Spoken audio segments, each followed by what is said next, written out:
తెలంగాణ ప్రజలకు నమస్కారం.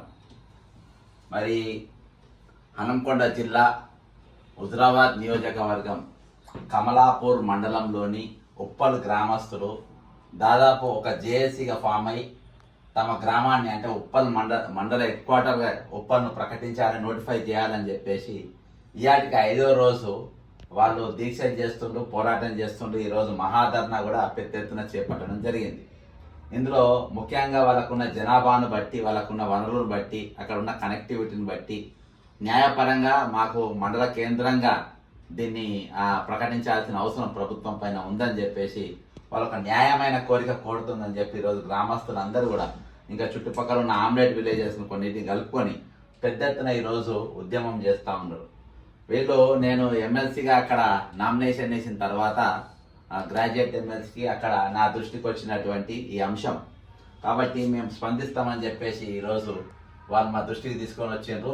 ఈరోజు ఒకసారి మనము ఈ ధర్నాలు వీళ్ళు చేసిన కార్యక్రమాలు చూస్తే ఖచ్చితంగా ఇగో పెద్ద ఎత్తున దాదాపు వందలాది మంది ఈరోజు గ్రామస్తులందరూ ఊర్లో వదిలేసి 5వ రోజుకు చేరిన మండల ఏర్పాటు సాధన ఉద్యమం హన్మకొండ జిల్లా కమలాపూర్ మండలంలోని మేజర్ పంచాయతీ ఉప్పల్ను మండలంగా ఏర్పాటు చేయాలని అక్కడి గ్రామస్తులు, నాయకులు, మండల సాధన సభ్యులు కలిసి 5 రోజులుగా చేస్తున్న ఆందోళన రోజు రోజుకు ఉధృతం అవుతుంది.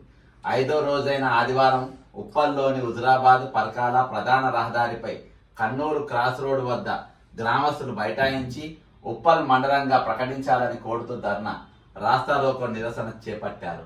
తమ గ్రామాన్ని మండలంగా ఏర్పాటు చేసే వరకు ఉద్యమాన్ని ఉధృతం చేస్తామని స్పష్టం చేశారు. మండల సాధన జేఏసీ సభ్యులు మాట్లాడుతూ స్థానిక సంస్థల ఎన్నికలను బహిష్కరించి మండల ఏర్పాటు కోసం పోరాడతామన్నారు. ఇప్పటికైనా ప్రభుత్వం స్పందించి ఉప్పల్ మండలంగా ఏర్పాటు చేస్తూ నోటిఫికేషన్ జారీ చేయాలని డిమాండ్ చేశారు. పోలీసులు విజేసి ఆందోళన విరమింపజేశారు. అంటే అవసరమైతే మేము రేపు స్థానిక సంస్థ ఎన్నికలను కూడా బహిష్కరిస్తామని చెప్పేసి బాజాబ్తా ఈ గ్రామస్తులు చెప్తున్నారు. కాబట్టి ఈరోజు వీళ్లకు ఎవరైనా ఒక న్యాయపరమైన ఉద్యమం చేస్తుంటే వాళ్లకు బాసరగా నిలవాల్సిన అవసరం ఈరోజు ప్రభుత్వం పైన ఖచ్చితంగా ఉన్నది. ఇంకా అసలు ఈ ఉద్యమం నేపథ్యం మనం చూస్తే ఈరోజు కొన్ని వందల మంది సంఖ్యలో ఈరోజు అక్కడ పాల్గొన్న పరిస్థితి ఇదో.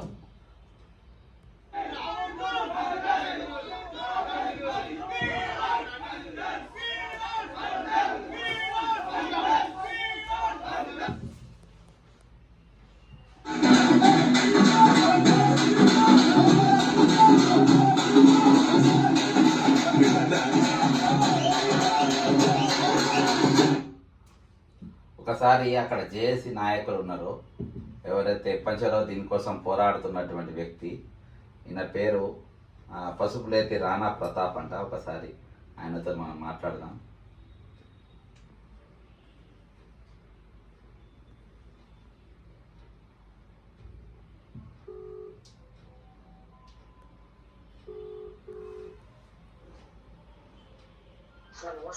హలో, నమస్తే బ్రదర్. ప్రతాప్ గారా? నమస్తే బ్రదర్. ఇప్పుడే నేను మీ వీడియోలు చూసిన, మీరు లైవ్ లో ఉన్నారు ఒక బక్క జెట్స్ అండ్ ఫ్యాక్ట్స్ మా ఛానల్లో. అయితే ఇప్పుడే మీ చాలా మంది గ్రామాలకే తరలి వెళ్తారు. ఇప్పటిదాకా విజువల్స్ అవన్నీ కూడా చూపించినాము, ట్విట్టర్లో కూడా పెట్టినాము. అసలు మీకు మండలంగా ఆల్రెడీ మీ కమలాపూర్ మండలం కదా మీది, హుజురాబాద్. అసలు మీరు ఉద్యమం చేయాలని ఎందుకు అనిపించింది మీకు? దాన్ని ఉప్పల్ను మండల కేంద్రంగా చేయాలనే దానికి ఉన్నటువంటి డిమాండ్ దేనికోసం వచ్చింది? ఒకసారి మీరు తెలంగాణ ప్రజలకు, ప్రభుత్వాన్ని కూడా చేరుతుంది ఇది. ఒకసారి మీరు చెప్పండి ప్రతాప్ గారు. ఒకసారి చెప్పండి మీరు. అంటే ఏం లేదు సంగతి. ఒరిజినల్ ఏంటంటే ఇది చాలా రోజుల నుంచి కూడా ఇక్కడ చిరకాల వాంఛ మండలం చేయాలనే ఉద్దేశంతో ఇప్పుడు సుమారుగా 5 రోజుల నుంచి కూడా ధర్నా కార్యక్రమం చేపట్టేది. పెద్ద మొత్తంలో ధర్నా జరుగుతా ఉంది. చూసినా ఇప్పుడు విజువల్ చూపెట్టినా. అయితే ఇక్కడ ఏంటంటే అన్ని ఫెసిలిటీస్ విలేజ్ కూడా అనుకూలంగా ఉన్నాయండి. 2.5-3 కిలోమీటర్ల పరిధిలో పడినే ఉంటది అంతా. 9 గ్రామాలు 10 గ్రామాలు కూడా వాళ్ళకు కూడా అనుకూలంగా ఉంటది. అసలు దగ్గర ఒకటి అవుతుంది. ఇక్కడ ఫెసిలిటీస్ కూడా ల్యాండ్ పరంగా కానీ, ఎడ్యుకేషన్ పరంగా కానీ, హెల్త్ పరంగా కానీ అన్ని తీర్ల ల్యాండ్స్ ఉన్నాయి, ఫెసిలిటీస్ కూడా ఇక్కడ బాగున్నాయి. ఓకే. ఇక్కడ హై స్కూల్స్ కానీ, మన అగ్రికల్చర్ పరంగా రైతు వేగ్ కానీ, ఇంకేదో గిడ్డంగి కానీ, బస్ స్టాండ్ కానీ, పెద్ద ఢిల్లీ రోడ్ ఇది రైల్వే స్టేషన్, ఢిల్లీ పోవడానికి కూడా సౌకర్యం, అన్ని అనుకూలతలు ఉన్నాయి. ఎడ్యుకేషన్ పరంగా కూడా బాగా డెవలప్ అయింది ఇది. ఎందుకంటే ఇక్కడ ఎస్సీ ఎడ్యుకేషన్ లో కూడా బాగా సుమారుగా 300 మంది దాకా ఎంప్లాయీస్ ఉంటారు. వాళ్ళు కూడా ఇక్కడ ఇది లేకపోతే కూడా వాళ్ళు ఎక్కువ శాతం అనకూల సెటిల్ అవుతారు. మన మండలి కొంచెం ఇక్కడే సెటిల్ అయ్యే అవకాశాలు కూడా ఉంటాయి. ల్యాండ్స్ కూడా దీనికి అనుకూలంగా చుట్టుపక్కల బాగా డిమాండెడ్ ల్యాండ్స్ ఉన్నాయి. ఇవన్నీ అంటే దానికోసమనే ఇవన్నీ మేము చేస్తున్నాం సార్. కానీ ఇప్పుడు ఏంటంటే కొంచెం ఎలక్షన్ నోటిఫికేషన్ వస్తుంది కనుక అదే మీరు ఎన్నికలు కూడా మాకు చేయకుంటే అవసరమైతే ఎన్నికలు కూడా బహిష్కరిస్తామని కూడా లోకల్ బాడీ ఎలక్షన్స్ కూడా మేము బైకాట్ చేస్తామని చెప్పి అన్ని ఆల్ పార్టీస్ పబ్లిక్స్ కూడా దానికి సానుభూతి ప్రయత్నించారు. ఎందుకంటే అట్లా అయితే కొంచెం దిగతుంది ప్రజెంట్ గవర్నమెంట్ అని చెప్పి. తప్పకుండా. ఇప్పుడు మీ గ్రామ జనాభా ఎంత బ్రదర్? జనాభా అంటే ఇది 2011 సెన్సస్ ప్రకారం తక్కువ. ఇప్పుడున్న సెన్సస్ ప్రకారం 9,500 అది. మన ఓటర్స్ వచ్చేసి 5,500. ఓకే 5,500. ఓకే, అంటే 10,000 మంది దాకా ఉంటారు ఓవరాల్ గా. ఓవరాల్ ఇంకోటి ఏంటంటే ఈ గ్రామాలను కలుపుకుంటే 20 నుంచి 25,000 ఓటర్స్ ఉంటారు, 30,000 జనాభా ఉంటుంది. 30,000 జనాభా. ఓకే, చుట్టూ 9 గ్రామాలు కలుపుకుంటే సుమారు 7 నుంచి 8 ఎంపీటీస్. ఇప్పుడు ఈ ఉద్యమంలో బట్టి ఉప్పల్ గ్రామస్తులే పాల్గొన్నారా లేకుంటే చుట్టూ 10 గ్రామాలలో అందరు వచ్చిండ్రా? దాదాపు అందరు వస్తున్నారు. ఇక్కడ పక్కన ఉప్పలపల్లి, దేశపల్లి, మన కర్నూలు, గుండేడు, భీంపల్లి, కొత్తపల్లి, రుద్రమనాథపల్లి, ఇవన్నీ చుట్టూ అడుగులు సెంటర్ ఉంటారండి. ఇటు అటు అనే అవిబా టైప్లో ఉండేది, కొంచెం గుండ్రంగా ఉంటుంది, సెంటర్ ఉంటుంది. Okay, thank you brother. ఖచ్చితంగా ఇది ప్రభుత్వానికి చేరే విధంగా మా ప్రయత్నం చేస్తాము. థ్యాంక్ యూ ప్రతాప్ గారు, ఆల్ ద బెస్ట్. మేము కూడా మీకు సపోర్ట్ గా ఉంటాం.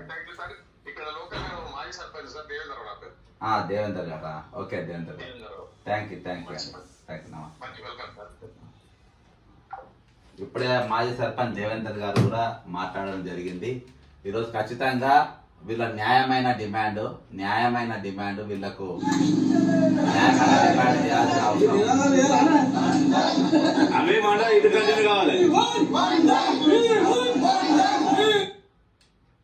న్యాయమైన కోరిక ఇక్కడ చూడండి.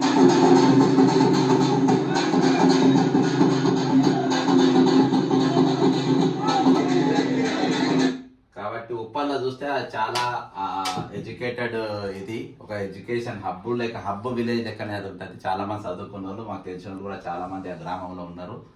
ఏదైనా బట్టికి అక్కడ కావాల్సినటువంటి సైంటిఫిక్ రీజన్స్ అన్ని కూడా వాళ్ళకు ఉన్నాయి.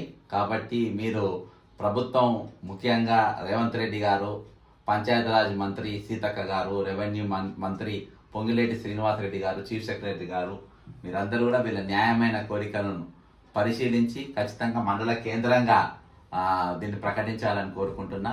వాళ్ళు లేకుంటే అవసరమైతే రేపు ఎన్నికలు కూడా బహిష్కరిస్తామని హెచ్చరిక కూడా జారీ చేసిన పరిస్థితి. ఇది బక్క జెడ్సన్ ఫ్యాక్ట్స్, ఒక రియాలిటీ వాస్తవాలను మేము ముందుకు తీసుకొచ్చిన. ఖచ్చితంగా సబ్స్క్రైబ్ చేయండి, కామెంట్ చేయండి, ప్రభుత్వం చేరేదాకా దీన్ని షేర్ చేయండి. జై తెలంగాణ, అమరవీరులకు జోహార్లు.